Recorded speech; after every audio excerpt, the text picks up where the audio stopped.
ছেলে দেখ মেয়ে দেখ, সন্তান হওয়ার সাথে সাথেই ছেলের কানে বা মেয়ের কানে আজান দিতে হবে। কে দিতে হবে? আজান দিতে হবে। দেন না আপনারা? দিবেন নাকি ইমাম সাহেব হুজুর আসবে তারপরে দিবে বসে থাকেন? খতিব সাহেব হুজুর না আসলে তার আজান দেওয়া যাবে না, বড় হুজুর না আসলে তার দেওয়া যাবে না, এরকম না। মুসনাদে আহমদ ইবনে হাম্বলের হাদিস, ফাতেমা রাদিয়াল্লাহু তাআলা আনহার প্রথম সন্তান ইমাম হাসান রাদিয়াল্লাহু তাআলা আনহু, আল্লাহ রাসূলের নাতি ইমাম হাসান যখন জন্মগ্রহণ করলো, বিশ্বনবী নিজে এসে হাসানকে কোলে নিয়ে হাসানের কানের সামনে আজান দিয়েছেন। আযানা রাসূলুল্লাহ সাল্লাল্লাহু আলাইহি ওয়াসাল্লাম আলা উযুনাইল হাসান হিনামা ওয়ালাদাতহু ফাতিমাতু বিসসালাহ। বিশ্বনবী নিজে আজান দিয়েছেন। আজান দিতে পারেন আপনারা? পারেন না সবাই? আল্লাহু আকবার, আল্লাহু আকবার, আল্লাহু আকবার, আল্লাহু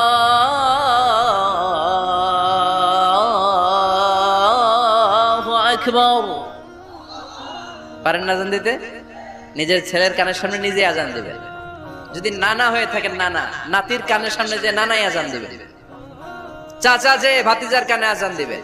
আজানের জন্য বসে থাকা লাগবে? আমরা প্রত্যেকে আজান পারি কি পারি না? তো কেন আজান দিব বাচ্চার কানে? দুইটা সিগনিফিকেন্স। নাম্বার ওয়ান, যদিও বাচ্চার আমল নামা শুরু হয় নাই, জাস্ট নিউ বর্ন বেবি, এইমাত্র জন্মগ্রহণ করলো, কিন্তু পৃথিবীতে আসার সাথে সাথেই আল্লাহ বলে ওর কানের সামনে আমার তাকবীর দিয়ে ইসলামটা ওর কানের ভিতরে ঢুকায় দাও, ঢুকায় দাও। শুরু থেকেই তাকবীর দিয়ে ইসলামের পরিচয় ওর কানের সামনে দিয়ে দাও। This is the significance number one. Significance number two, এই পৃথিবীতে যখন কেউ আসে, শয়তান যে তার শত্রু এসে ইয়াতাআনু ফি জামবাই ইবনে আদম, বনি আদমের দুই পা ধরে দুটো গুতা মারে, আর বাচ্চা ওয়া ওয়া করে কেঁদে ওঠে।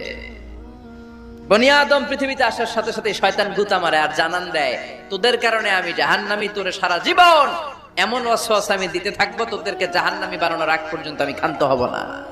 আমি যে দুনিয়াতে ওয়াসওয়াসার জন্য এসেছি, আমার উপস্থিতি, আমার অস্তিত্ব আমি জানান দিলাম। গুতা মারে তো শয়তানে করবে শয়তানের কাজ, আমরা করব আমাদের কাজ, ঠিক কি না? শয়তান মারবে গুতো, আর আমরা কি দিব? চিল্লায় বলতে হবে কি দিব? মনে থাকবে। Be a part of our vision.